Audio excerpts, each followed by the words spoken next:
chapter 2, and the Son of Man will be delivered up to be crucified. Then the chief priests, the scribes, and the elders of the people assembled at the palace of the high priest, who was called Caiaphas, and plotted to take Jesus by trickery and kill him.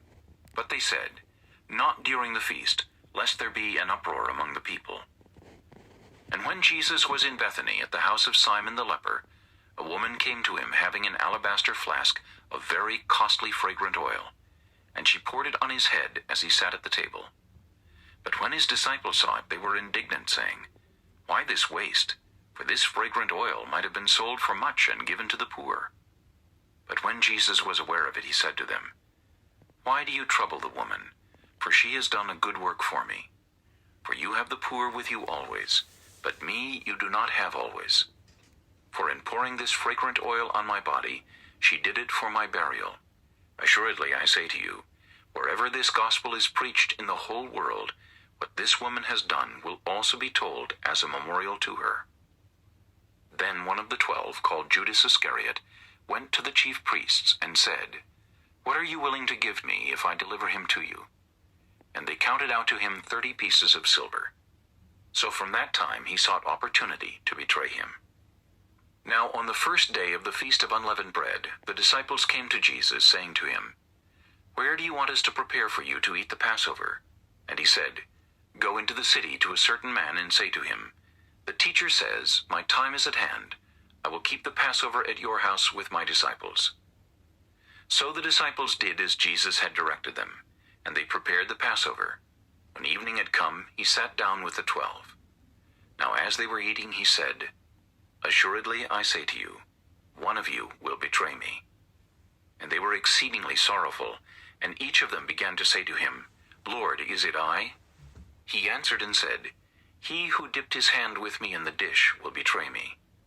The Son of Man indeed goes just as it is written of him, but woe to that man by whom the Son of Man is betrayed. It would have been good for that man if he had not been born." Then Judas, who was betraying him, answered and said, "Rabbi, is it I?" He said to him, "You have said it." And as they were eating, Jesus took bread, blessed and broke it, and gave it to the disciples and said, "Take, eat, this is my body." Then he took the cup and gave thanks, and gave it to them, saying, "Drink from it, all of you, for this is my blood of the new covenant, which is shed for many for the remission of sins. But I say to you, I will not drink of this fruit of the vine from now on until that day when I drink it new with you in my Father's kingdom." And when they had sung a hymn, they went out to the Mount of Olives. Then Jesus said to them, "All of you will be made to stumble because of me this night, for it is written, I will strike the shepherd, and the sheep of the flock will be scattered. But after I have been raised, I will go before you to Galilee." Peter answered and said to him, "Even if all are made to stumble because of you, I will never be made to stumble." Jesus said to him, "Assuredly I say to you that this night, before the rooster crows, you will deny me 3 times. Peter said to him, "Even if I have to die with you, I will not deny you." And so said all the disciples. Then Jesus came with them to a place called Gethsemane, and said to the disciples, "Sit here while I go and pray over there." And he took with him Peter and the 2 sons of Zebedee, and he began to be sorrowful and deeply distressed. Then he said to them, "My soul is exceedingly sorrowful, even to death. Stay here and watch with me." He went a little farther, and fell on his face and prayed, saying, "O my Father, if it is possible, let this cup pass from me. Nevertheless, not as I will, but as you will." Then he came to the disciples and found them sleeping, and said to Peter, "What? Could you not watch with me 1 hour? Watch and pray, lest you enter into temptation. The spirit indeed is willing, but the flesh is weak." Again a second time he went away and prayed, saying, "O my Father, if this cup cannot pass away from me unless I drink it, your will be done." And he came and found them asleep again, for their eyes were heavy. So he left them, went away again, and prayed the 3rd time, saying the same words. Then he came to his disciples and said to them, Are you still sleeping and resting? Behold, the hour is at hand, and the Son of Man is being betrayed into the hands of sinners. Rise, let us be going. See, my betrayer is at hand.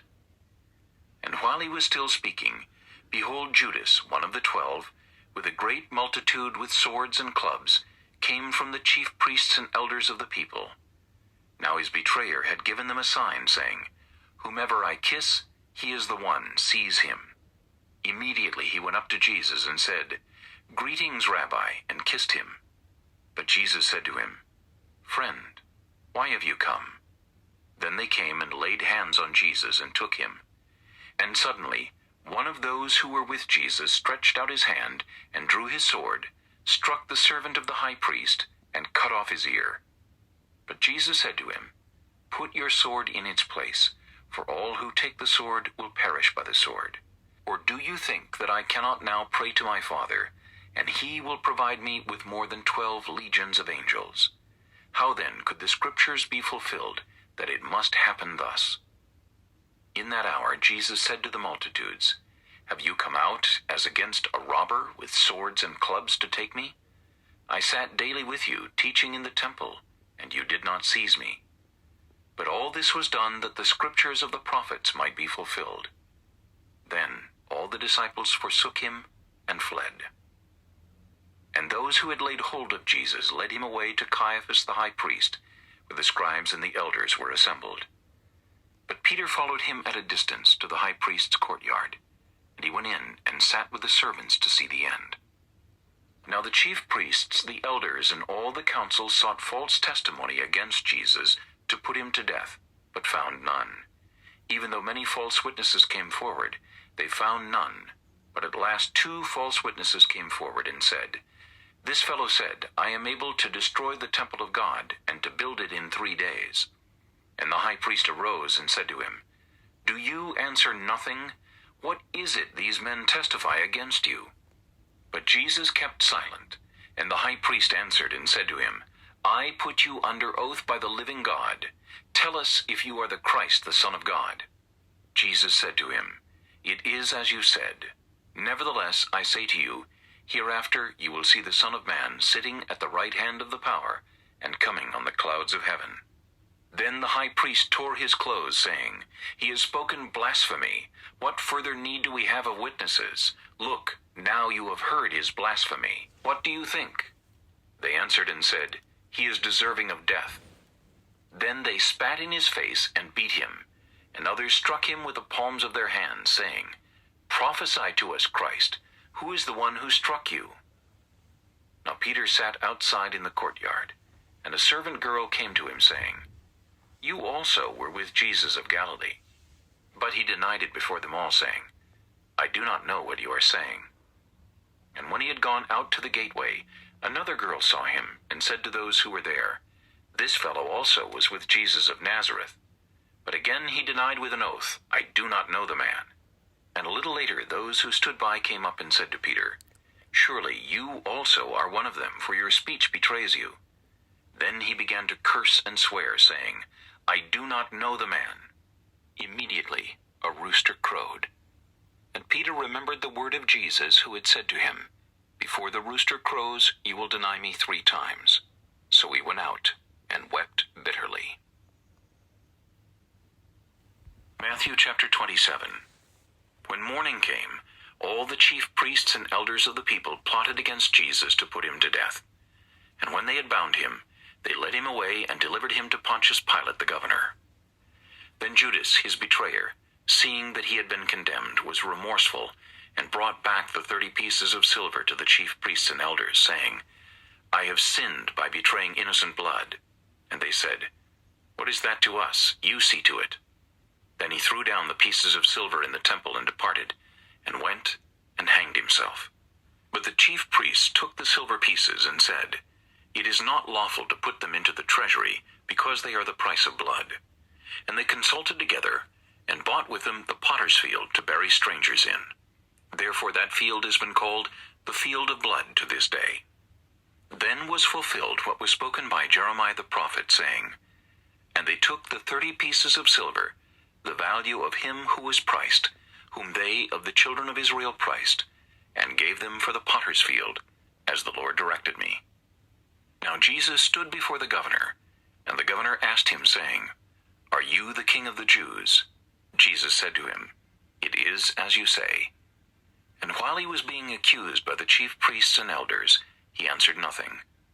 Then Pilate said to him, Do you not hear how many things they testify against you? But he answered him not one word, so that the governor marveled greatly. Now at the feast the governor was accustomed to releasing to the multitude one prisoner whom they wished. And at that time they had a notorious prisoner called Barabbas. Therefore, when they had gathered together, Pilate said to them, Whom do you want me to release to you, Barabbas or Jesus, who is called Christ? For he knew that they had handed him over because of envy. While he was sitting on the judgment seat, his wife sent to him, saying, Have nothing to do with that just man, for I have suffered many things today in a dream because of him. But the chief priests and elders persuaded the multitudes that they should ask for Barabbas and destroy Jesus. The governor answered and said to them, Which of the two do you want me to release to you? They said, Barabbas. Pilate said to them, What then shall I do with Jesus, who is called Christ? They all said to him, Let him be crucified. Then the governor said, Why? What evil has he done? But they cried out all the more, saying, Let him be crucified. When Pilate saw that he could not prevail at all, but rather that a tumult was rising, he took water and washed his hands before the multitude, saying, I am innocent of the blood of this just person. You see to it. And all the people answered and said, His blood be on us and on our children. Then he released Barabbas to them, and when he had scourged Jesus, he delivered him to be crucified. Then the soldiers of the governor took Jesus into the praetorium and gathered the whole garrison around him. And they stripped him and put a scarlet robe on him. When they had twisted a crown of thorns, they put it on his head, and a reed in his right hand. And they bowed the knee before him and mocked him, saying, Hail, King of the Jews! Then they spat on him, and took the reed and struck him on the head. And when they had mocked him, they took the robe off him, put his own clothes on him, and led him away to be crucified. Now, as they came out, they found a man of Cyrene, Simon by name. Him they compelled to bear his cross. And when they had come to a place called Golgotha, that is to say, place of a skull, they gave him sour wine mingled with gall to drink. But when he tasted it, he would not drink. Then they crucified him, and divided his garments, casting lots, that it might be fulfilled which was spoken by the prophet. They divided my garments among them, and for my clothing they cast lots. Sitting down, they kept watch over him there. And they put up over his head the accusation written against him, This is Jesus, the King of the Jews. Then 2 robbers were crucified with him, one on the right and another on the left. And those who passed by blasphemed him, wagging their heads and saying, You who destroy the temple and build it in 3 days, save yourself. If you are the Son of God, come down from the cross. Likewise the chief priests also, mocking with the scribes and elders, said, He saved others. Himself he cannot save. If he is the King of Israel, let him now come down from the cross, and we will believe him. He trusted in God. Let him deliver him now, if he will have him. For he said, I am the Son of God. Even the robbers who were crucified with him reviled him with the same thing. Now from the 6th hour until the 9th hour, there was darkness over all the land. And about the 9th hour, Jesus cried out with a loud voice, saying, Eli, Eli, lama sabachthani, that is, my God, why have you forsaken me? Some of those who stood there, when they heard that, said, This man is calling for Elijah.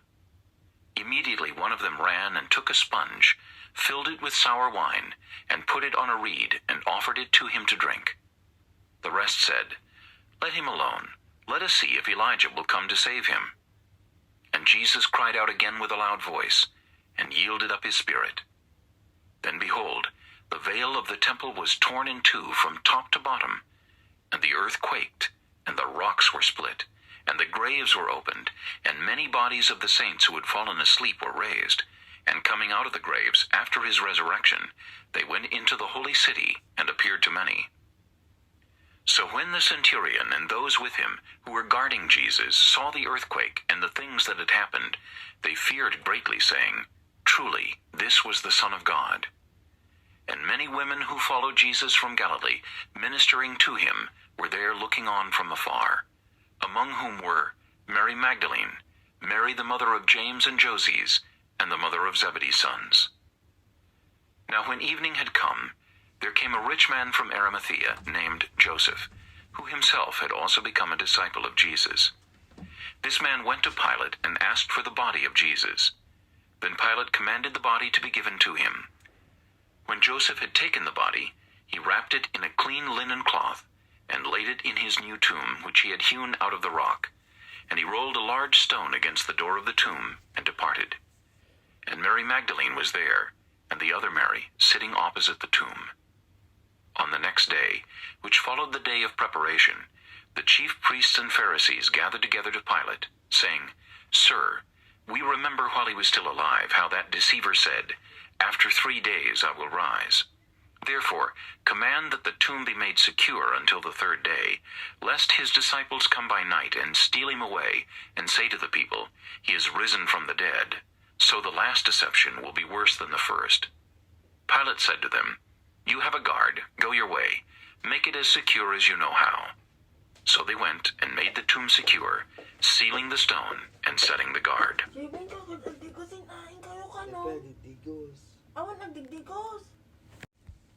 Matthew chapter 28.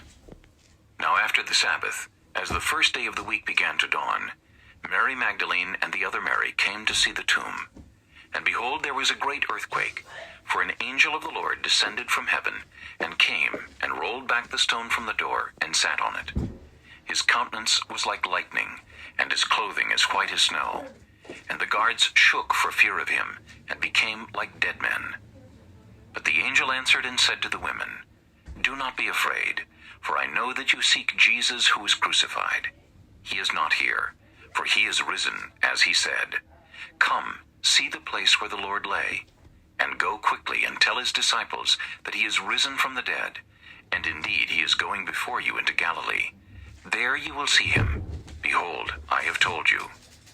So they went out quickly from the tomb with fear and great joy, and ran to bring his disciples word. And as they went to tell his disciples, behold, Jesus met them, saying, "Rejoice." So they came and held him by the feet, and worshipped him. Then Jesus said to them, "Do not be afraid. Go and tell my brethren to go to Galilee, and there they will see me." Now while they were going, behold, some of the guard came into the city, and reported to the chief priests all the things that had happened. When they had assembled with the elders and consulted together, they gave a large sum of money to the soldiers, saying, "Tell them, his disciples came at night and stole him away while we slept. And if this comes to the governor's ears, we will appease him and make you secure." So they took the money, and did as they were instructed. And this saying is commonly reported among the Jews until this day. Then the 11 disciples went away into Galilee, to the mountain which Jesus had appointed for them. When they saw him, they worshipped him, but some doubted. And Jesus came and spoke to them, saying, "All authority has been given to me in heaven and on earth. Go therefore, and make disciples of all the nations, baptizing them in the name of the Father, and of the Son, and of the Holy Spirit, teaching them to observe all things that I have commanded you. And lo, I am with you always, even to